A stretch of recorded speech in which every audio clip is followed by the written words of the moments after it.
Nah, teman-teman, di sini aku akan menjelaskan sedikit tentang limit fungsi aljabar.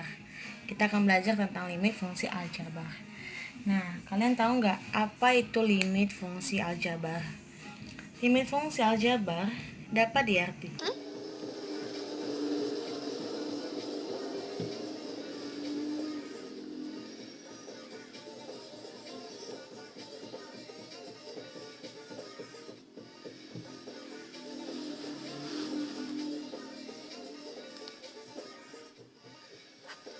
Limit fungsi aljabar dapat diartikan sebagai pendekatan nilai fungsi aljabar.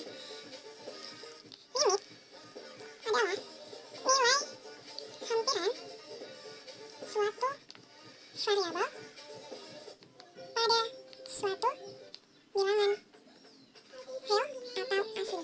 Nah, sampai sini kalian sudah paham kan? apa arti limit fungsi aljabar? Oke, sini aku akan menjabarkannya lagi lebih detail. Oke. Limit fungsi atau fx di titik x sama dengan a adalah nilai fx untuk x mendekati a dan x tidak sama dengan a. Oke, jika x mendekati a, maka fx mendekati L. Oke, dituliskan seperti ini. Limit x mendekati a, fx sama dengan L. Kira-kira Beginilah rumus. Bukan rumus ya. Limit fungsi aljabarnya seperti ini.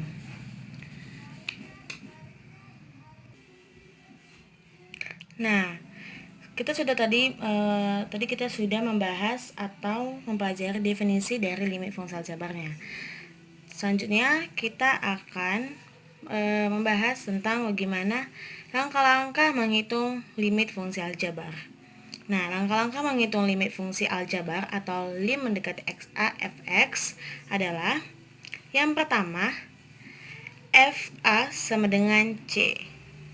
Maka limit x mendekati a adalah fx sama dengan c. Yang kedua, fa sama dengan 0/0. Maka ubahlah bentuk tersebut sehingga menjadi titik 0/0. Mengerti kan? Dan bila fa sama dengan p, maka limit x mendekati a, fx sama dengan p. Bila fa sama dengan m/0, maka lim x mendekati a, fx sama dengan tak hingga. Bila fa sama dengan 0/r, maka limit x per a, fx sama dengan 0. Beginilah langkah-langkah menghitung limit fungsi aljabar. Dalam limit fungsi aljabar, terdapat juga larangan-larangan atau ada bentuk larangan di dalam limit fungsi aljabar ini. Ini dia, ada 3 bentuk larangan dalam limit.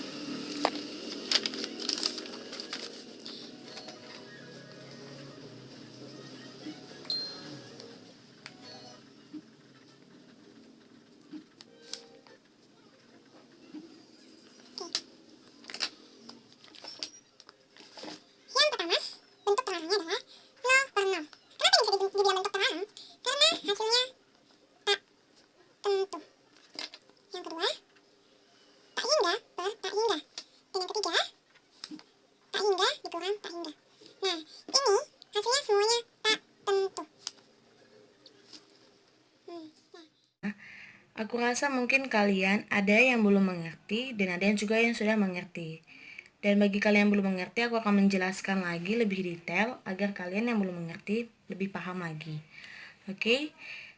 Seperti yang aku bilang tadi, limit fungsi aljabar tadi aku bilang diartikan sebagai pendekatan nilai fungsi aljabar. Sama seperti ini, menentukan nilai fungsi aljabar jika pengubah fungsi tersebut mendekati nilai tertentu. Nah, dalam limit fungsi aljabar ini ada 2 bentuk, yaitu bentuk yang pertama, limit fungsi x mendekati a, fx, dan bentuk kedua, limit fungsi x mendekati tak hingga, fx. Nah, di dalam limit fungsi aljabar ada 2 metode. Yang pertama, metode substitusi. Metode substitusi itu adalah mengganti peubah yang mendekati nilai tertentu dengan fungsi aljabarnya. Contohnya, limit X menuju 1. Nah, 3X dikurang 1 sama dengan X. X-nya ini adalah yang ini tadi. Jadi ketahui kan, X mendekati 1.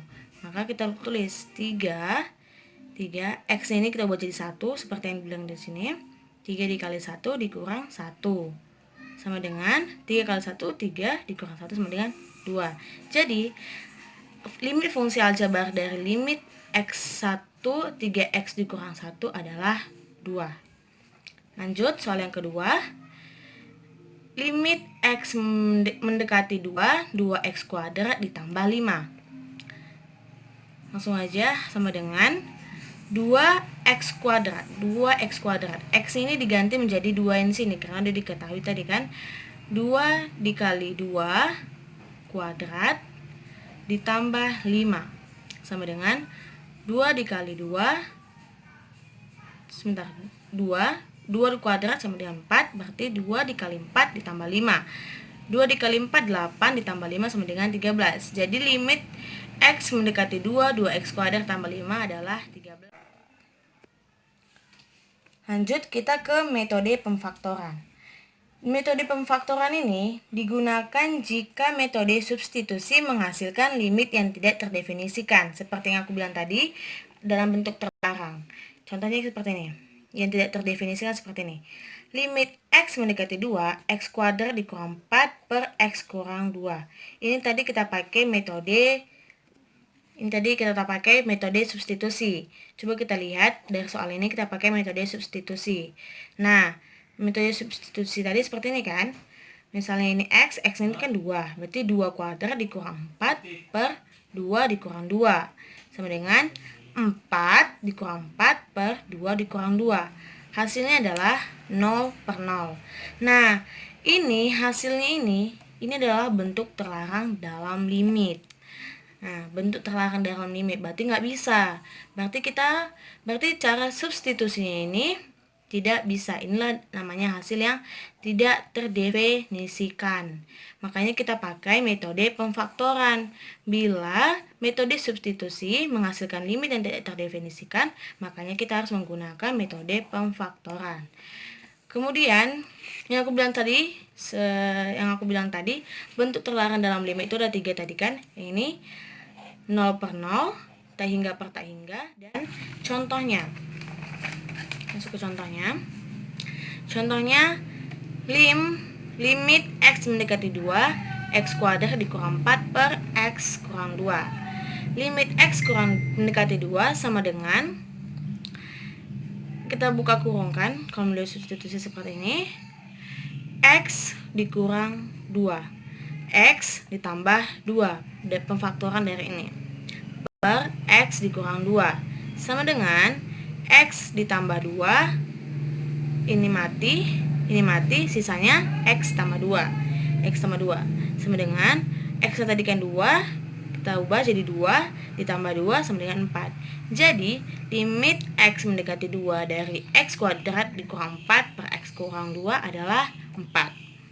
Soal yang kedua, limit X mendekati 1 dari X kuadrat tambah 4X dikurang 5 per X kurang 1. Kita faktorkan dulu yang ini, kita jabarkan dulu. X dikurang 1, X ditambah 5 per X dikurang 1. Hasilnya X sama dengan X tambah 5. Karena ini adalah jumlah yang sama, kita coret. Sisa tinggal X tambah 5. X tambah 5 sama dengan X-nya tadi 1, maka 1 ditambah 5 sama dengan 6. Lanjut ke soal yang ketiga. Limit X mendekati 2 dari X kurang 2 per akar X dikurang akar 2. Limit X mendekati 2 sama dengan, kita faktoran dulu semua, kita jabarkan dulu. Akar X dikurang akar 2 dikali akar X ditambah akar 2 dibagi akar X dikurang akar 2 sama dengan, nah kita cari mana yang dia sama teman-teman. Nah kita cari mana yang sama teman-teman. Ini akar X dikurang akar 2, akar X dikurang akar 2, berarti ini sama, kita coret ya teman-teman. Nah setelah kita coret, ini yang sisa, akar X ditambah akar 2 sama dengan akar X ditambah akar 2 sama dengan X nya itu 2 tadi, berarti akar 2 ditambah akar 2 sama dengan 2 akar 2. Jadi limit X mendekati 2 dari X kurang 2 per akar X dikurang akar 2 adalah 2 akar 2.